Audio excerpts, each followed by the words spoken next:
What's good, everybody? It's your boy New Never You BGM here, and today I wanted to talk about the Final Fantasy TCG. Gonna make it short and sweet as possible, so I'm gonna dive into these cards that have been presented to us this week. First off, we got Hope. He is a 3-cost wind forward of the Final Fantasy 13 lineage. So when he enters the field, you can pay whatever number. When you do so, search for one category 13 character of that number or cost, play it onto the field. You can also duel him and remove him from the game at the beginning of your next turn. Play Hope onto the field.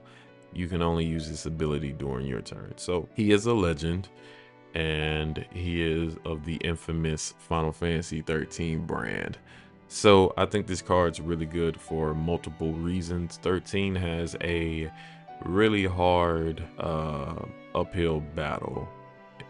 If you want to play lightning, fire, fire, ice, fire, lightning, I already said that, wind, fire, like there's all kind of things. Like most of the decks want to have Fang just for the extra 2k boost to, even if it gets Amaterasu'd, it'll still be on the field. You may lose resources, but you still get to keep what, like your lightning. Lightning will be a 9k, so whenever she goes to give everybody 1,000, she'll at least be alive if you get Amaterasu'd. So there is that. I think Hope is a really good card, and depending on what other Final Fantasy 13 cards they put in the mix, I think that's going to determine how this card is actually played. I have to double check.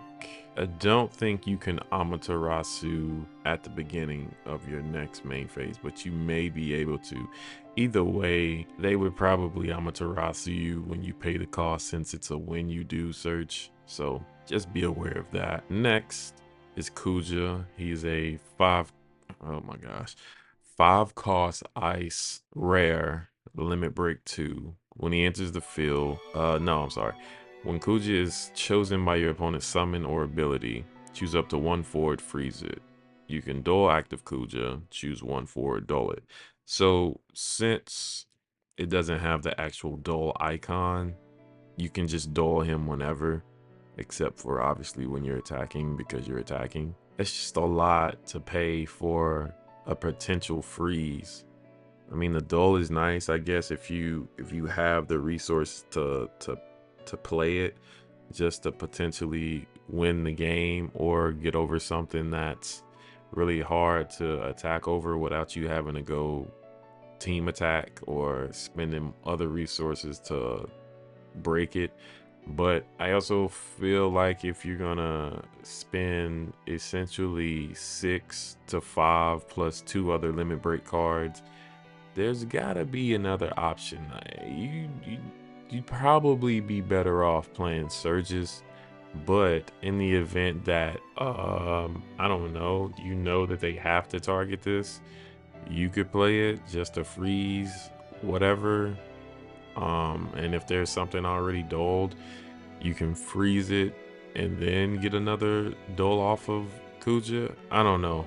I don't know if this card's gonna be one of those cards that it can be used in the future because of how it's worded. At the given moment, I don't really think I just think there's better options. The art's nice, but as far as everything else, I don't really like. Next, we got my favorite Final Fantasy character of all time, Lightning, with the signature art. She is a 2-cost ice element backup. At the beginning of the attack phase during each of your turns, choose one forward your opponent controls. If you control 2 or more category 13 characters, or forwards, duel it. Here's my problem with Lightning. That lightning is just probably the best lightning printed in the game as far as effects, usability, and everything else, especially in her category. If you're not going for an aggressive theme, and let's say you're playing fire ice, you could easily play this instead of the lightning, just to duel something and have, I don't know, snow, Sarah, Vanille, Fang, and whatever other Jill Nabat, whatever ice, whatever elements you want to mix it with, and use this lightning just to kind of control the game. You don't necessarily have to use the lightning all the time, but it's kind of hard to play 13 and not justify playing that one. Now if there's a way to like bounce this card and then play the lightning in the same thing, like at the beginning of the attack phase, dull something, bounce this, play lightning during the attack phase, then I could definitely see justifying the slot for this. But I mean, I guess you could do that in Ice Wind Final Fantasy 13, like play a chocobo. But no, he targets a forward. So I don't know. I don't know exactly what this use is. I'm gonna get it, and I'm gonna try to get the signature art as well. 3 of each. 3 of the non-foil, 3 of the foil. Anyway, yeah, I like it. I just don't think it's better than the light one, but it could be depending on whatever else comes out.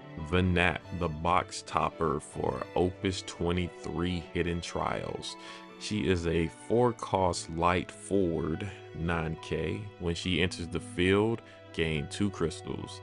When Vanat is put from the field into the break zone, you may pay 1 crystal. When you do so, choose 1 forward, remove it from the game. You can also pay 2 crystals and dole her. Send a note that's search for 1 card and add it to your hand. So it's a kind of like a watered down Shinryu. I like the fact that she's 9k, so if you're playing like a crystal deck and they know that, your opponent knows that, and they want to try to limit you gaining crystals, if they hit you with an Amaterasu, at least she stays alive. She doesn't get broken. And even in the event that she does, and you had a crystal already, you could still remove a forward that they had, and I would say she still got her value depending on what you removed. I think this is a really good card, even without the crystals. Even if you just want to use her to search for something, that alone is great. And she's 9k, so you're attacking with a 9k, and then when you need her, you just pay those crystals that she generated you, search for whatever cards you need at the moment, and then, you know, just let them birds fly. I like the card. I think it's a really good card, and I think it's gonna be really useful coming forward or going forward. All right, we got Ishtola next. 3-cost lightning, forward 7k, Scion of the 7th Dawn. When she enters the field, choose up to the same number of forwards your opponent controls as the job Scion of the 7th Dawn and dull them. I've seen a lot of people say that this isn't good enough to replace the other Ishtolas. I would disagree, because the other Ishtola, the one with the special effect, you have to dole her, pitch 1 of her, and I think it's either paid 2 lightning or 4 lightning. Either way, that's all good and dandy. It'll pretty much wipe a board. But what this does, if you're doing the Hien build, it's so easy to get so many Scions out. You could play Grahatia to go into Alizé. Alizé grabs this, so off the jump you have 3 forwards that are Scions, and it doesn't necessarily have to be forwards because it says job, so characters, monsters, whatever. Now what I like about this is, if you're already set up and you have Scions on the field already, you can just play her at your leisure. And if you have stuff like Astinian coming in warped, that's 2 attacks. I mean, to be fair, nobody's gonna block Astinian anyway. You got let's say a Thancred or whatever. You got your board set up, and they've already blown up the other Ishtola. I would say playing this at 1, maybe even 2, just for backup. I mean, because you can always get back whatever Ishtola you want with Oracle of Light. So it's not like mixing this in is gonna hurt anything. If anything, I think it's just a good, depending on the decks that you're going up against and potentially any element, or not element, event. So I think this is one of those cards that's gonna be good, but people are sleeping on it because the other Ishtolas are so good. I don't want to say better, because I feel like this is good in its own right and does a lot of things that other cards can't do. Obviously, it's susceptible to Cloud and Amaterasu, but so are a lot of things. So I don't really count that as anything, but this card I for sure think is gonna make some waves when it's actually usable. Chaos. 4 cost, dark, 9k forward. When he enters the field, you may remove 5 job, chaos in your break zone and or monsters in your break zone from the game. When you do so, your opponent selects 1 forward they control, put it into the break zone. Your opponent discards 2 cards. Flare is his special. Put the top 10 cards of your deck into the break zone. Chaos deals your opponent 1 point of damage. So above anything else, the special is what caught my attention. I don't care about your opponent selects a forward they control, put it in the break zone, discarding 2 cards. I don't care about that. I really don't. That flare special though, put the top 10 cards, you could use that, I would say potentially 3 times if you do it right. I mean, potentially you can do it 4 times, but it really wouldn't benefit you to do it 4 times. 3 times you could end the game. Like, you can easily get somebody 3 points of damage depending on the deck you're playing. And if you have 3 chaos cards in your hand, the actual chaos card, the name, you just dump them in rapid succession. There's not really anything you can do to stop that effect, because once the effect happens, like, it's gonna happen, unless there's a card that comes out that says that anything goes from the deck is removed from the break zone instead, so it would never hit the break zone. So, but until that happens, this card could be a potential game ender that nobody's paying attention to. Just because it's dark doesn't mean that it's not effective. And I think this card's gonna be like the other chaos, just comes out of nowhere and just starts sniping games. So I like it a lot. I think it's gonna be really good whenever it's figured out how to be played. Black Widow, 2 cost lightning, 8k monster. If you control 2 or more monsters, Black Widow also becomes a forward with 8k. When Black Widow attacks, you may put 1 monster you control into the break zone. When you do so, choose 1 forward, deal it 9k. I think this is good with Mira and any other monster generators like Realm. Especially those monsters that once they hit the field, they do their thing and then they're just there. I think this will be a good card for that, because you can just attack with this, put one of those I would say useless monsters into the break zone, then choose a forward and deal it 9k. So if there's something that you need to get around that he's not gonna break or attack over, you can just get rid of one of those useless monsters, break something else, potentially break something else if they have to block, or get a free point of damage. I mean, the utility's there and it's really good, and it's also a Dirge of Cerberus card. I just saw that, so that means we're about to get a bunch of Dirge of Cerberus support, which is gonna be insane. So yeah, I think this card is good. I just think it has to be certain situations and it has to be certain decks. So I'm interested to see how it all pans out, but I think it could definitely be useful, especially, you just never know what they're going to create card wise. So I think this is going to be one of those cards that even if you don't use it at the moment, I would still keep like a play set somewhere just in case you come up with some crazy idea. All right, so next we got Bahamut and Noel.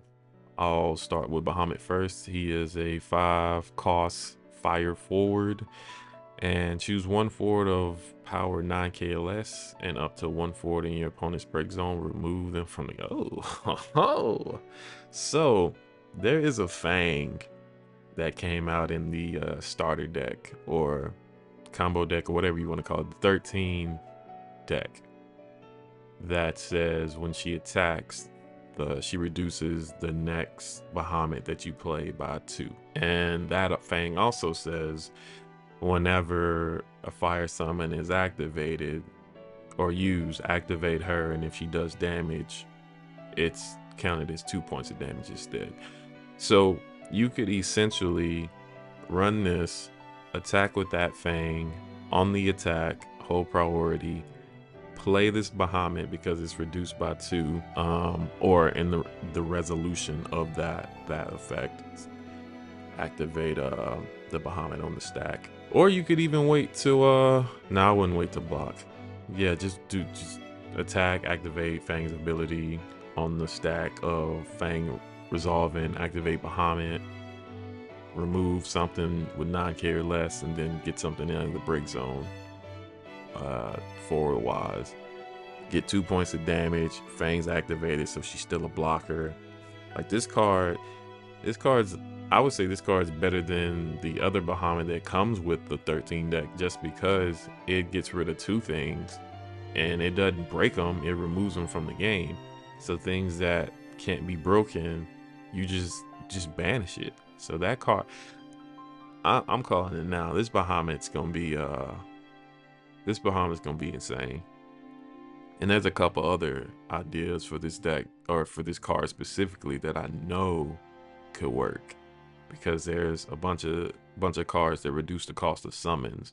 And if you could play this for 1 and you got multiples, oh, you could have a field day.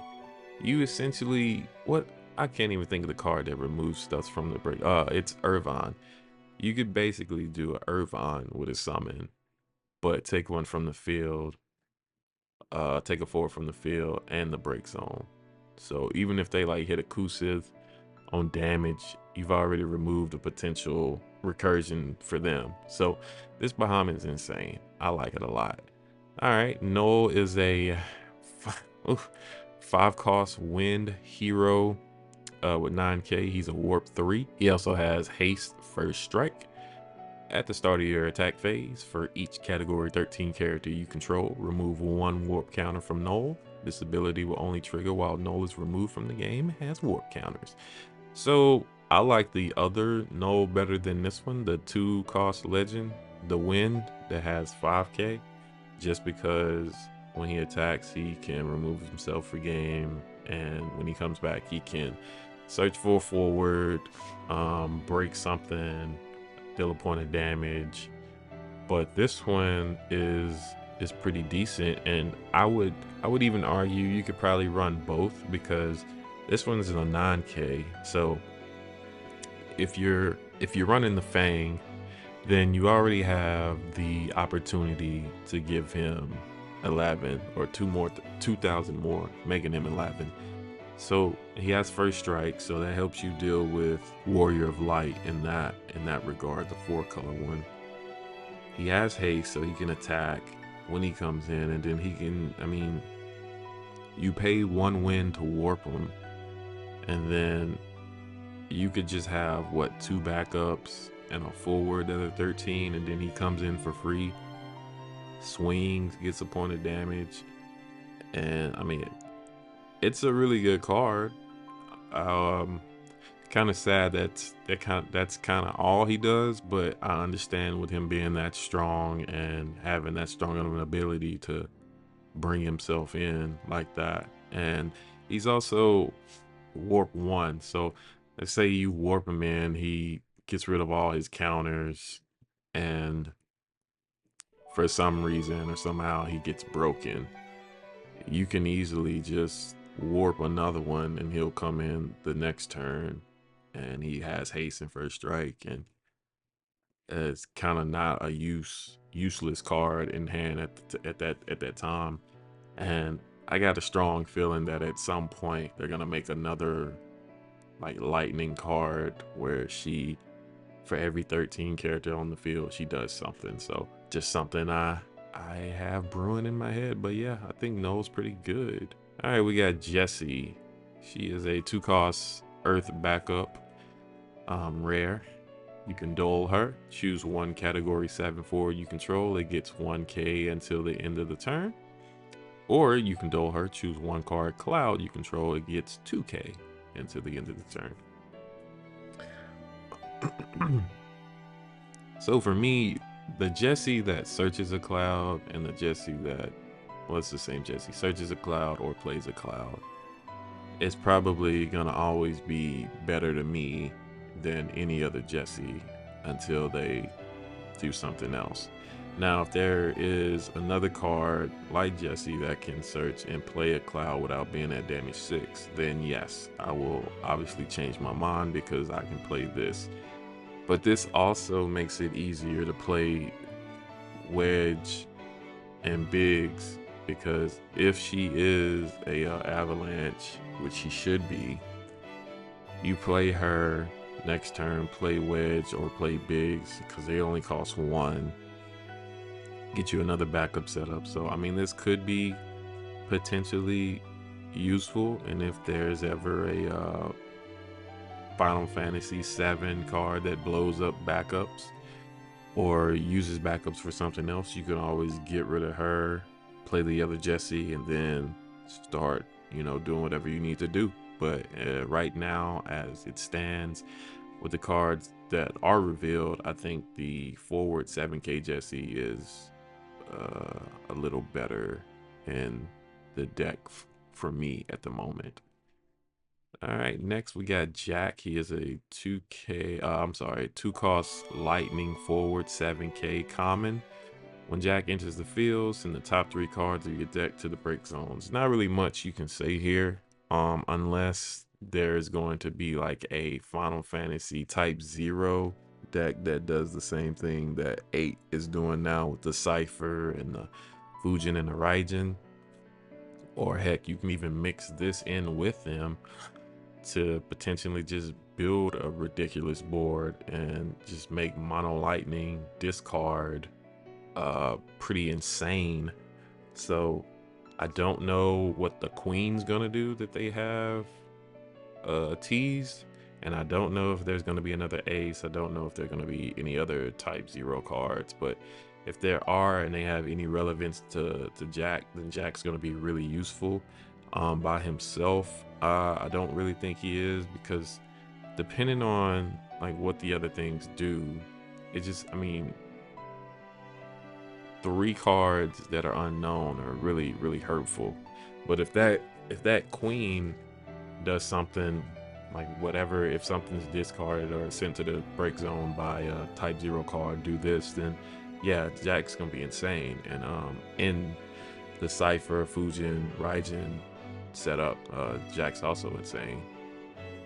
And any other cards in the future where if they're sent from the deck to the break zone, do this, then Jack's gonna be like even more insane, because he just costs 2, so that's either 1 card or 2 backups. So I think this is definitely future proofing Jack and any other abilities that will go in tandem with that. So I think Jack is in good company as far as that, but we'll have to see whatever comes out between Hidden Trials and whatever Opus 24 is called. I forget the name of it at the moment. Fremelda, she's a cost 4 water legend 8k. At the start of your attack phase, if you have 4 more elements among the characters you control, choose one of the following.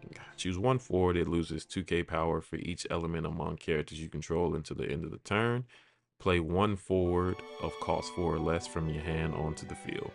You control 4 more elements. So if you control a Shantoto or any other combination of 4 elements, you can either get rid of something once per turn or play something once per turn. Now, I got a feeling there's gonna be another card that has multiple elements besides Shantoto. I just gotta, like, when cards like this are revealed. Like they don't do stuff like this for no reason. So obviously the warrior light deck is running around, and if you can just cheat him out with any form of card, there's cards online and you can play whatever 4 or less from your hand.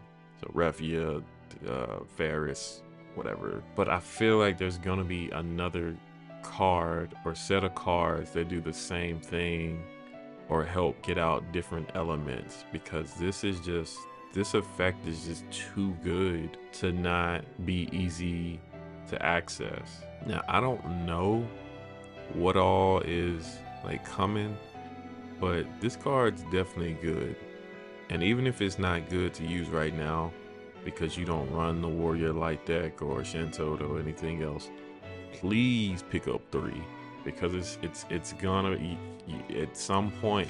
I feel like everybody's gonna find a use for this card. All right, we got Kate Sith, cost 6, ice, forward, 8k, legend, limit break 3. He has brave, which is great, I guess.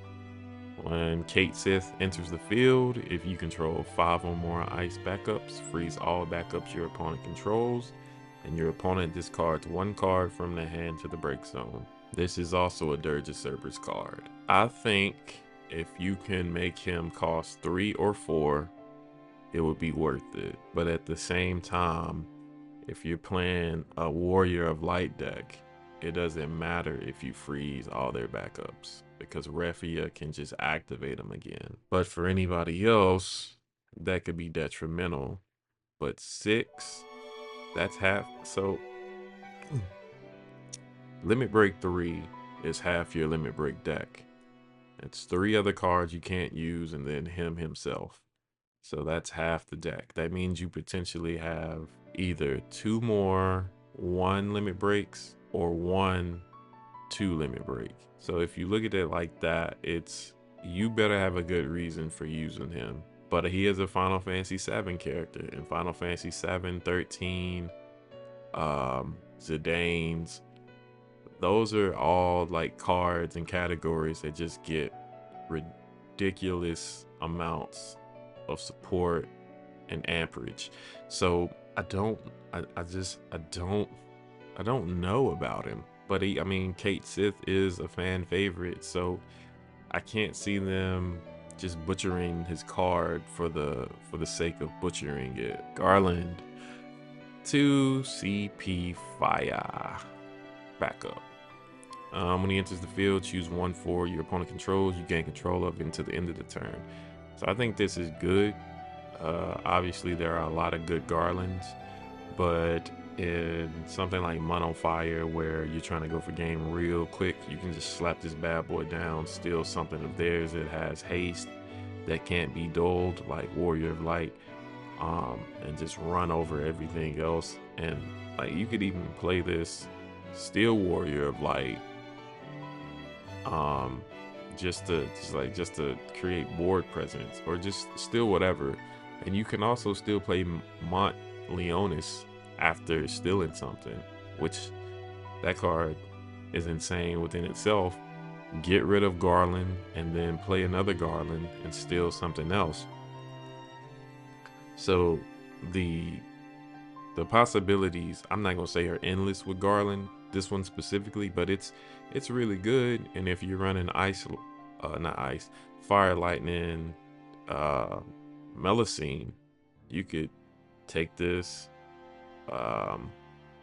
and Melusine and use Melusine, steal a forward, tribute it for a crystal for Lady Lilith, then next turn play Garland, and do the same thing and get rid of 2 forwards and get 2 crystals, and then use Lady Lilith to get rid of another forward. So I think he's good as long as you can potentially get him off the field so you can loop him again. I think he's fantastic. Luna Freya, she is a 6 cost water limit break of 2 and has 7,000. She is the pre-release promo, and she's a hero. When she enters the field, reveal the top 5 cards of your deck, add 1 card among them to your hand, and return the others to the bottom of your deck in any order. If the card added to your hand has an EX burst, you may trigger its EX burst, and that effect is put on the stack. So EX bursts are not auto abilities, so you cannot Amaterasu them. You can Amaterasu her. So obviously I'm in a bunch of different discords, and a lot of people don't like this card. I think the card's fine. Now there are certain elements that can manipulate their deck to put an EX burst on top. I mean, you got Seymour, you got Astrologian, you got Yule for ice to look at the top card. You got a few cards to look at the top card, and you can move stuff around and whatnot. So with that, Luna Freya can potentially always have a target to hit if she's allowed to go through. I do understand the sentiment of people saying that you get to play an EX burst for free, and then you can just play the card again and use its effect. Yeah, that is kind of insane. I mean, you could go Tyro, search for a card, and then play Tyro, search for another, or forward rather. You could play Kusith, get a forward or backup back, and then use the EX burst off of Luna to do the same thing. And with there always becoming more EX bursts, like this card could potentially get stronger depending on what EX bursts are being made. So this card is definitely going to be a good card, and I think it's only as good as the EX burst in the deck. By itself, it's just add a card to hand. If you don't hit an EX burst, at least you get a card. So I think it's good. I'm not gonna say it's bad for the game, because I just don't feel that way. I don't feel like giving people more options to win is bad for the game. I think it sparks creativity, and I think that's what keeps card games alive, not everybody trying to run the same stuff. All right, we got young Rahul, aka Virgil. He is a 3-cost water forward, 7k. He is not a knight, but he is a Griffin knight. When he enters the field, he gains 2 crystals. And when he enters the field or attacks, I didn't see that part. All the water forwards you control gain 2k. So, even himself. That's interesting. And he's also considered Rahul in all situations. So that is crystal generator wise. Yeah, that's fantastic, because if you're building that with Vinat, that's 4 crystals, and then you can play him up to 3 times. And if you playing Lena the backup and you want more crystals, you can Lena 1 water CP, play him again, get another 2 crystals, and then give everything 2k. So in mono water crystal, this card is gonna be a problem for sure. And with Glaciella Weezit, I think her name is, that card with this makes FFBE forwards insane, because you can just keep looping their specials because you just got so many crystals. And I mean, that this card's gonna be good, and it's a hero at that. Like that card's gonna be insane. But his brother Dante, I can't say this, Examil, when he's considered Examil in all situations. Pay a crystal, he gains cannot be chosen by your opponent's abilities, and his power becomes 9k. And those effects do not end at the end of the turn. Then you can pay 1 water and 1 then you can pay 1 water and 1 crystal, dull him, search for 1 forward of 3, cost 3, and play it onto the field. You can only do this once per turn. So as long as you have crystals, and as long as you can keep him from getting popped by well, he can't get popped by Cloud. As long as you have a crystal to save him, you can just keep. You don't even have to attack with him. You just dole him, pay a crystal, water, and search for a forward to cost 3 and play it onto the field. So you can get Lena, you can get Virgil, his brother. You can get so many good water forwards, and this is one of those cards that's gonna solidify you playing water forwards of 3 costs from here on out, because there's no limit of 3 costs water forwards that are gonna be made. So he is essentially the water forward searcher, crystal wise. And as long as you can keep crystals, you can essentially get a free forward once per turn. And that, like, that's a lot. And if you need to attack with him or block with him, he has 9k after you use the first crystal. So he is gonna be a problem for sure. For sure. That card is stupid solid. That card's gonna be fantastic. And then the last one on our list is Noctis. Cost 6 Earth, forward, 7k, rare, limit break 2. When Noctis enters the field, choose 1 forward in your break zone, add it to your hand. So he is a forward Kusith, and he is a king finally. He is of the Final Fantasy 15 category. So here's the thing. I don't know, and we don't know, if they're gonna make any more Final Fantasy 15 cards that work with this. If they do, then there's always the possibility of them making Noctis cheaper, or making Noctis free, or protecting Noctis from Amaterasu or anything else that could prevent this from being a problem. Now, the fact that he can choose a forward, any forward, is insane. You have to look at the card as a whole. Like you don't, like, I see a lot of people looking at, well, there's not a lot of cards he can really get, but like the fact of the matter is we've already got another set lined up of forwards that we don't know, or another set of cards that are going to have forwards lined out that we don't know what's going to be in there. So we don't know if there's cards already planned in Opus 24 that are going to work with Noctis, or we don't know what they're going to do to the limit break. Like, we don't know if they're going to increase it size wise from like 8 to 10. We don't know if they're going to be able to send limit break cards back to the limit break deck to be used. Like, we just don't know. So saying like he's bad because he costs 6 and costs 2, whatever, like, it's just like you're putting your own opinion in a box because you don't know how the game's gonna go. Looking at him, like, yeah, there's obviously better options like Kusith, but if you've exhausted all your Kusiths and you need something, I mean, he's an option.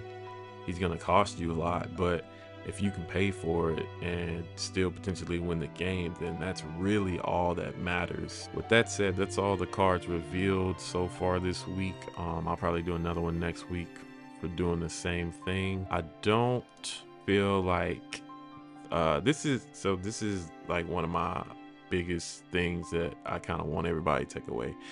Look at the cards for the cards themselves, and it's okay to like value other people's opinions or whatever, but I think the best thing you can do for yourself is read cards, get an understanding to the best of your knowledge, look at other people's opinions just to like gauge what other people thinking, but never let somebody else tell you how to feel about something that you're playing, you're doing, or whatever.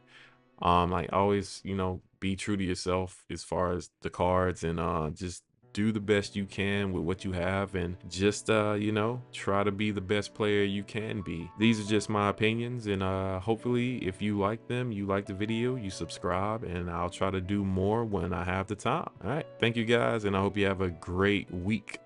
Peace.